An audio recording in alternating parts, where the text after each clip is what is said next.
Welcome to Breaking Par with Bernard Sheridan, the golf podcast that interviews the best and brightest minds in the golf industry. Now, here's your host, Bernard Sheridan.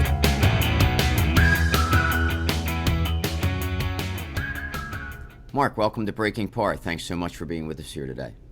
Thanks so much for having me, Bernard. So the first question we always like to ask all of our guests is, when is the very first time you picked up a golf club? First time I picked up a club, I was right about 3. My dad was a big golfer, and first time I really remember going to hit balls with him at the club, I was probably about 5, but I was running around in my front yard in Arkansas hitting balls at about 3 years old. And where did it lead to from there? Basically recreational, or because I know that you're involved with what I believe is one of the best products out there. I just think it's fantastic. We're going to get to that in a minute. So is that your main capacity in golf? Is that product, or do you do anything else in golf? I actually played professionally for about 10 years. I turned pro when I was 20 years old, knocked it around every mini tour in the country for about 10 years. And that's what ended up getting me involved with the Golfer's Toolbox. But I, back then when the Gateway Tour first started and somewhere around 2000, there was quite a bit of money in the mini tours, and wanted to give it a shot and see how it went. And had a little bit of success, not a ton, but enough that I kept chasing it for a while, was making a little bit of money, and I really got involved in the fitness side probably my second year out on knocking around mini tours. My wife and a good friend of mine talked me into trying yoga, and that was really my focus when I stopped playing 7 years ago. Was I started a small business here in Scottsdale called the Golf Yogi that is all yoga based, but it's more of the principles of yoga that I use a lot of: the balance, the mobility, the flexibility, a lot of the rotation. So I took a lot from that and kind of went on with the fitness side, and that's how I really got involved with the Toolbox as well. It just kind of progressed a little bit down the line there. And so, yeah, I still play quite a bit, not quite as well as I used to, definitely not as much as I would like to, but still love the game, and I'm very, very blessed to get to be around it quite a bit with what I do now. Well, I find, too, that most of us who are involved in golf professionally in some shape or form, which you are, I mean, you're doing fitness and yoga and things of that nature, we don't get to play a lot anymore. No, we don't. I haven't played a round of golf in 3 years, which is terrible because right. I'm an instructor, and that's what I do, and right. I really want to play, but I just can't seem to find the time to do so. Yeah. Other than out on the range hitting a few balls here and there and things like that.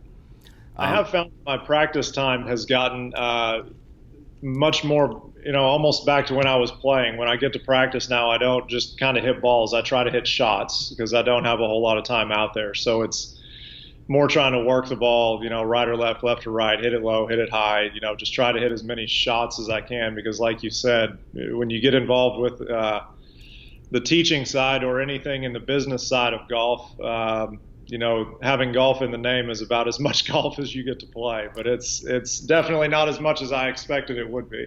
Yeah, which is crazy because, I believe that most people think, who aren't in the business, that I have a lot of people say to me, well, you must play golf all the time.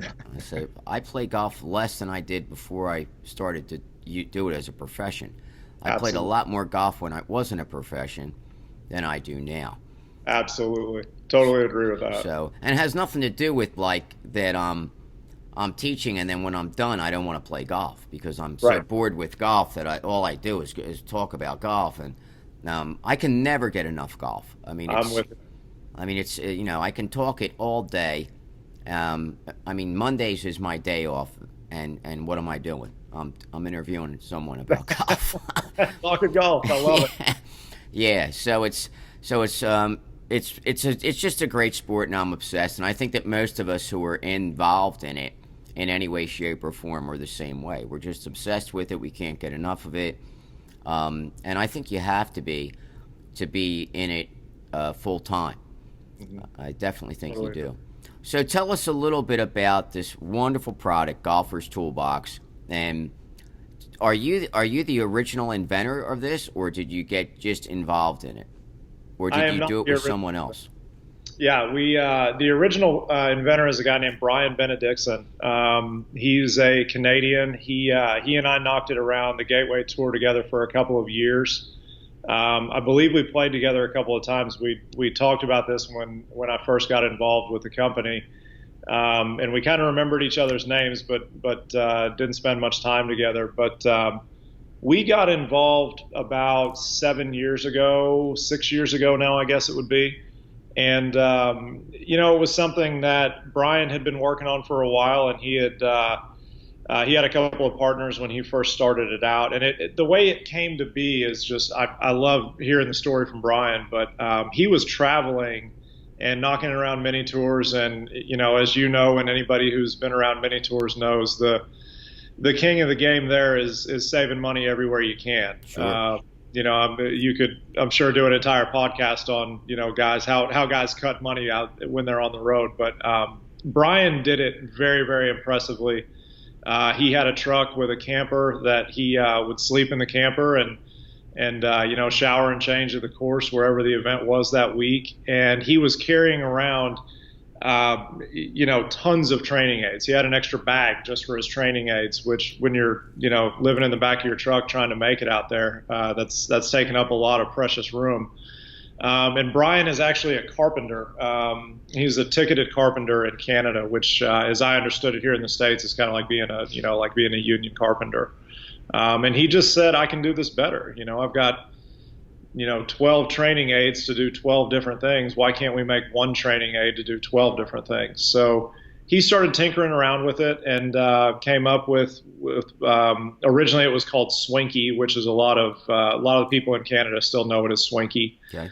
And he did great with it. He got it out, got it very well known, and it ended up kind of finding its own way. And we once we got involved is when we rebranded it the Golfer's Toolbox, and just for something a little fresh, because we do feel that it has kind of everything you need in there to practice with.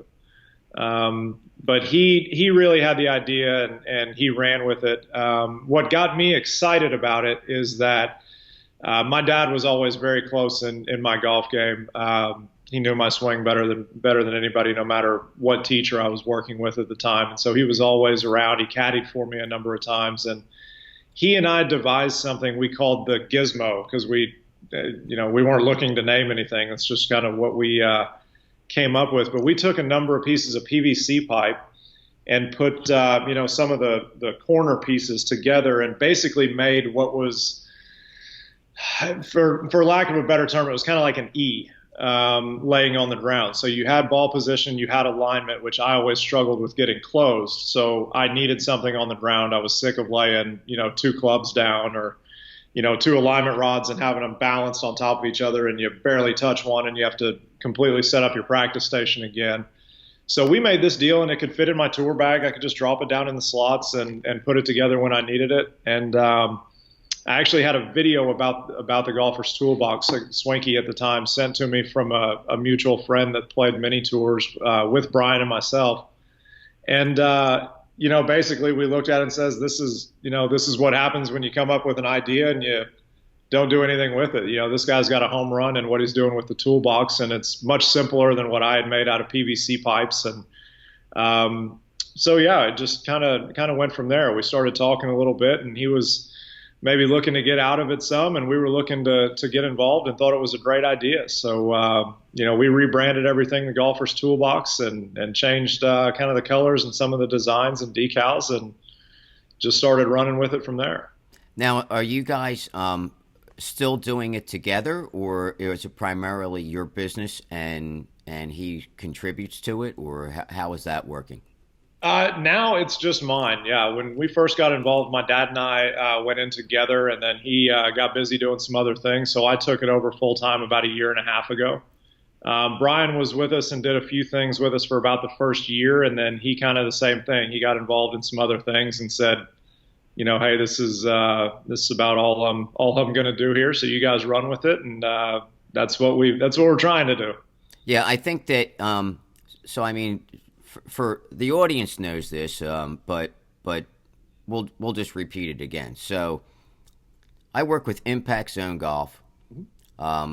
We have the toolbox that we carry, and you guys brand it for us. It has our logo on it. It has markings of inches on it, and of course, it's the normal toolbox.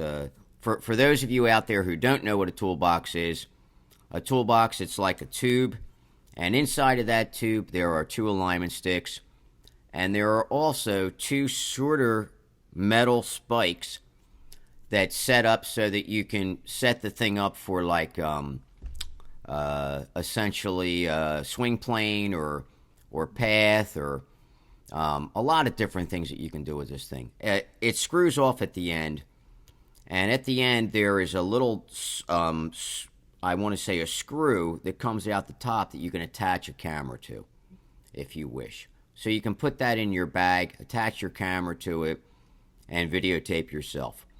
One of many things that it does.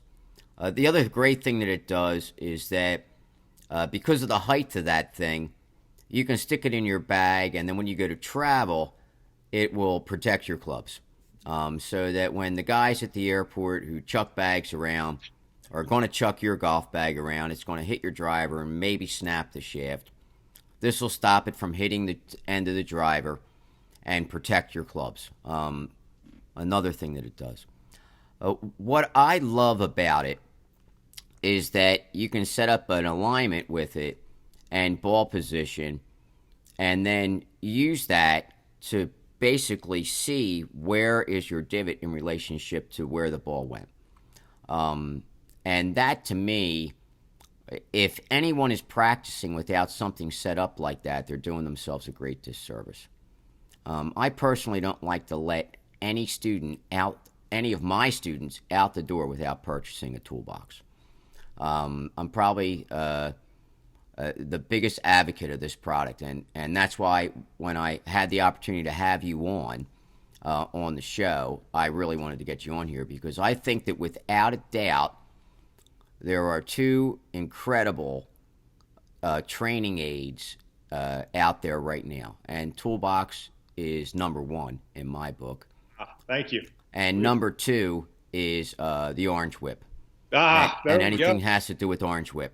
Okay? You know what? It's funny you say that, Bernard. It's I tell people all the time, it replaces the golfer's toolbox replaces almost every single training aid ever made, except the Orange Whip. And that feeling that people get from the whip of what it should feel like to release the club is that's a great product. And that's when people ask, I always say, hey, it can do just about everything, and the Orange Whip covers what it doesn't do. It's a great product. Right, which is a tempo builder and understanding release and being able to feel lag and things of that nature. And if you have those 2 products in your bag, you're done. I mean, you have everything that you're ever going to need. Couldn't agree more. Carry a ton of stuff around. And there's so much information that you can gather from both of these products, but you can gather more information from the toolbox than you can from any product I've ever seen. I mean, it's really remarkable. So tell us a little bit about, I mean, I just touched base. I just kind of scratched the surface on what this thing does. Sure. But give us a little bit more insight into, do you actually have one with you? I've got one. We do. It doesn't have holes in it right here, but I actually have an Impact Zone one sitting right here with me. Oh my gosh. Grab one of that and then just show it to the camera Sure. And for those of you who do video. So there's the Impact Zone. If you turn it a little bit more so the inches show. Yep. So there's the inches. So now there's a hole right there in the center where you can place your alignment stick. Right through here. Yeah, and now you're seeing inches. And, the other thing that I love with this thing, I use it to train putting for distance control. Absolutely. because now they can take it back a certain amount of inches, let the putter head fall, and then track how far they hit the ball, do like 3 balls like that, and now they'll know, let's say, if they take it back 10 inches and the ball rolls 10 feet, they know for every inch they take it back, the ball's going to roll a foot. So now they're starting to get kind of feel of distance control, and which is huge in putting. Absolutely. So give us a little bit of information about some of the other things that this incredibly inventive product does. Sure. So to touch on what you just said about the inch marks for putting, when we first got involved and rebranded a Golfer's Toolbox, and we did the instructional DVD, which comes with it, Jim McClain shot a lot of the instructional DVD for us, and he said something really interesting, just to touch on what you said there about the putting, is it doesn't matter if you're somebody who takes it back long and takes it through short. It doesn't matter if you're somebody who takes it back short and really extends down the line. And it doesn't matter if you're square to square. If you're somebody that takes it back 3 inches and through 3 inches, so long as that is ingrained in your putting stroke. So that is a great feature of it, having that visual and having the stripes on it, the different colors. Even if you're not staring at the inch lines, that like on the Impact Zone Toolbox, it comes off the red, it gets just into the white, it goes through, it's just back into the white, something like that. So my biggest thing that I really love about the Toolbox is everything that it does is instant feedback. As we mentioned the putting, you notice right away if you're not, getting the putter exactly where you want it to. Chipping plane, same thing. You can set it up with the 2 metal stakes in the ends, set it about 6 inches off the ground, and chip to where you're trying to keep the shaft just off of the actual toolbox. If you cut across it, you're going to hit the stick. Doesn't do anything to your shaft, doesn't do anything to the actual toolbox. If you're somebody that pulls it inside and reroutes it, same thing. You're going to hit it, get that instant feedback, know that you're not taking it back square. Everybody kind of gravitates towards a few uses of it. Ball position and alignment is definitely the top of the list. And I tell people all the time, it does replace a lot of golf training aids out there, but I 100% believe that the ball position and alignment feature on the Toolbox is the best in the world. Mainly because when you have that alignment rod through that center hole, you can hit a ball and you can use your, just the club head and move the stick back. So now we're just, divot coming all the way in, where if you lay 2 alignment rods, one on top of the other, and you hit one ball, well, now you're hitting balls out of a divot. So it's very easy to keep that proper ball position and alignment. Like you said, I've never seen a good player practicing without a practice station set up for ball position and alignment. So it makes it very, very simple to have that there. Once the alignment rod is actually through the center, you can pick it up and throw it. It's going to land and be, in 4 perfect 90-degree angles. So you never lose that. A couple that people really gravitate towards seem to be putting plane, what we were talking about. A lot of people stretch with it, and with my business, the Golf Yogi as well, I use it quite a bit with clients. You can use it for rotational stuff. You can use it for anti-rotational stuff, where you're pushing and trying to make sure that people aren't moving, and working that core and that rotational work, but getting it by trying not to move. The club protector aspect of it is fantastic. I've only ever seen one that was completely damaged from the airlines, and we repaired it for free just because we said, hey, it did its job. You got to your vacation, you still had a driver that was in one piece, so we can definitely fix a toolbox that got thrown into a plane pretty hard. But everybody really varies with it. I've had guys show me the way that they use it. I never would have dreamt it up. I've seen people take the 2 metal rods, put them on the ground, put a ball in between, set the club head on the metal rods to know that, you're taking it back, whether you want to have a big arc to it, whether you want to believe that you're taking it back straight to straight, whatever it is. Great way to get it online. The putting plane feature, where you actually have the shaft resting against the Golfer's Toolbox and opening and closing. I've seen people leave it set up the exact same way, put the putter head underneath it so that it can swing freely, and they can see if they're getting what they want from the practice that they were doing with the putting plane set up.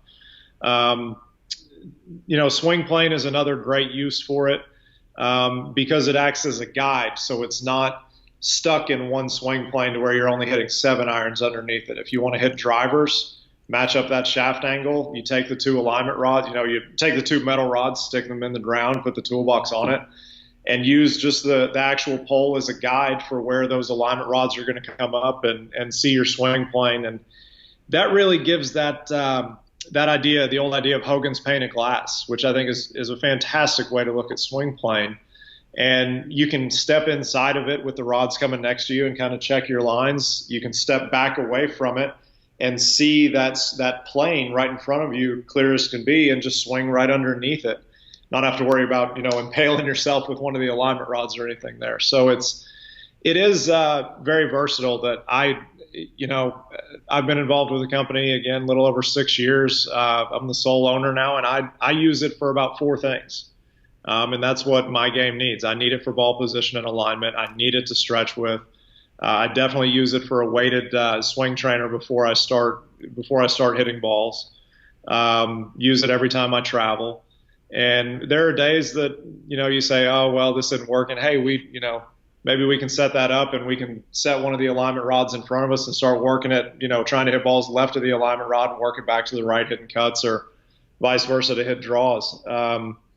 Charlie Belgian is a guy, PGA Tour player that's a good friend of mine, and he did some stuff for us the first year we were out. And he showed up to shoot a commercial and said, hey, I've got 3 ways that I use this that I've never seen you guys use. Can I show you? And we just kind of started laughing and said, yeah, what do you got? And so a lot of people, and one of them that he had that he really liked is he would lay the actual toolbox on the ground, get about 10, 15 feet in front of it, and set the 2 alignment rods up, maybe 6 inches apart, and work on starting it right down that line.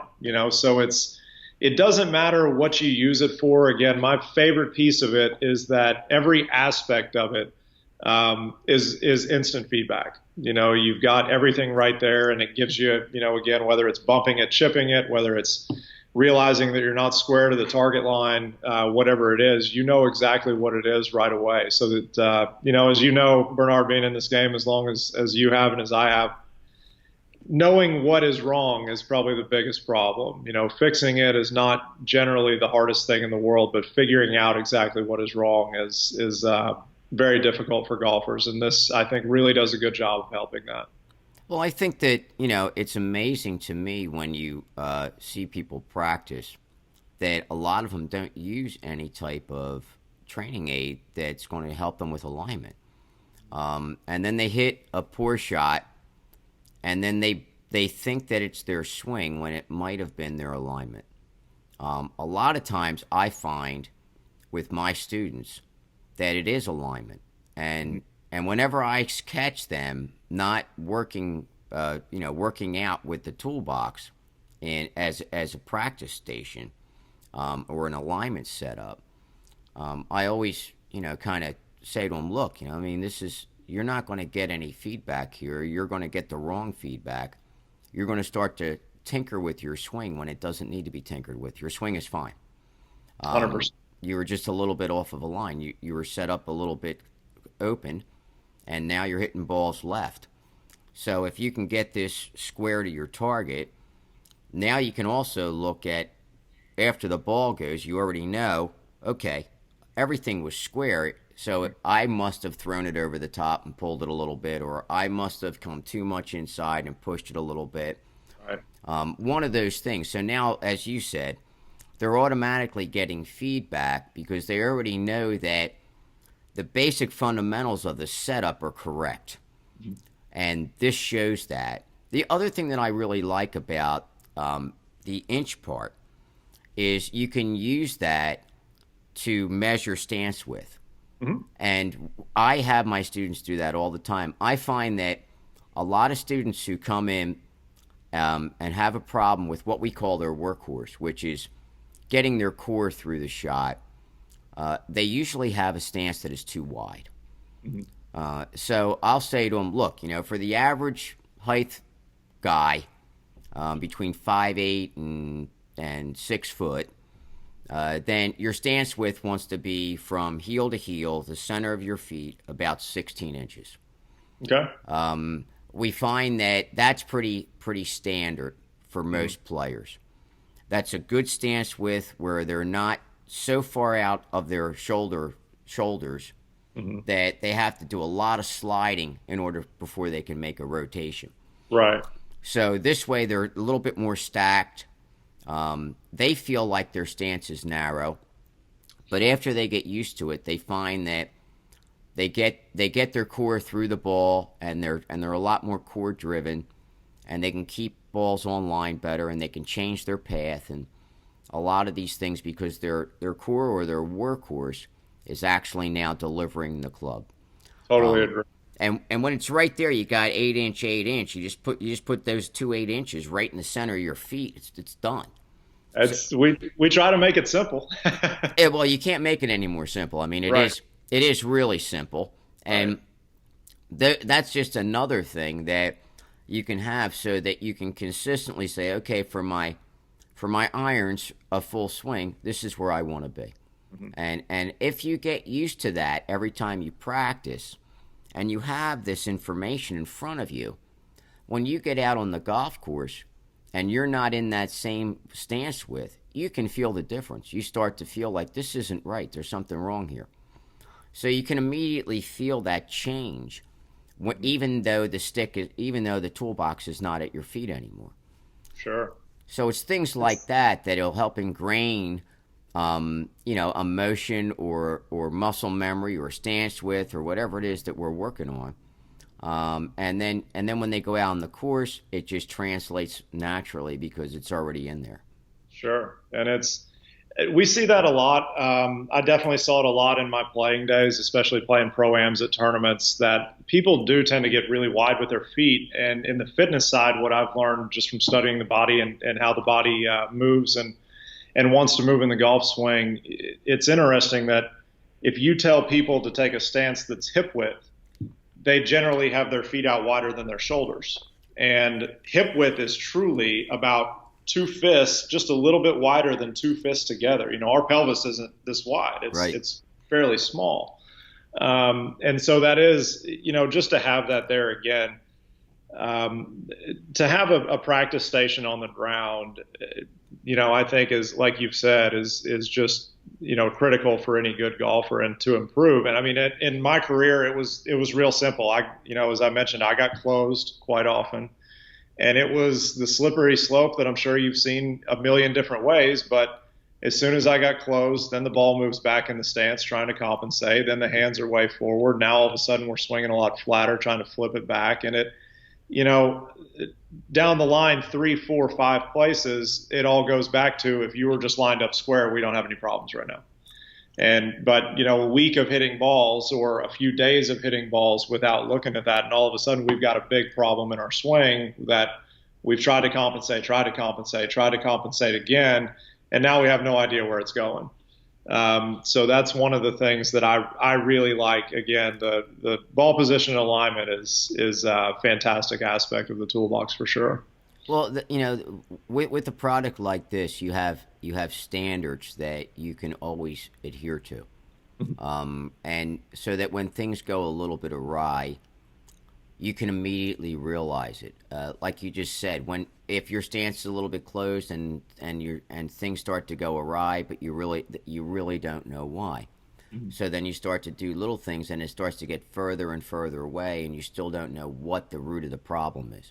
Right. And I think that happens with not just professionals, not as much professionals, because professionals usually set up some type of a system.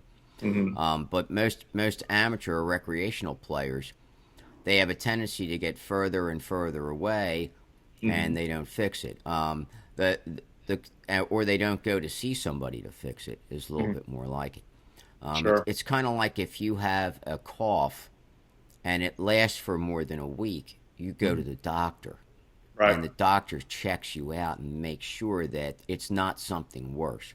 But if you're hitting a few balls left on a couple of rounds that week, and then you go to the next week and now you're trying to aim more right just to straighten it out, A lot of Right. times you don't go either get some type of a system so that you can see if you're square, or go see an instructor and talk to them and say, hey, what the heck's going on here? A lot Right. of people don't do that. They think they're just going to keep working through it, but don't have any feedback. Sure.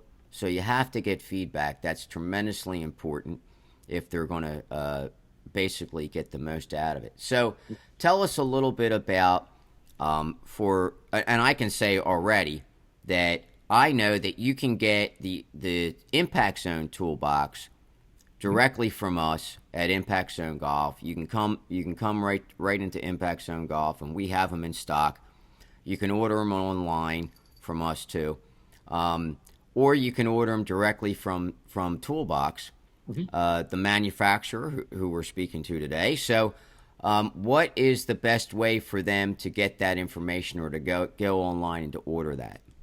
Sure. Our website, just golferstoolbox.com, goes through a lot of the videos, tells you a lot of the uses. It has a lot of the videos that we actually have in the instructional DVD, so you can see some different ways that some people set it up. And like I said, everybody's going to have those couple that gravitate towards.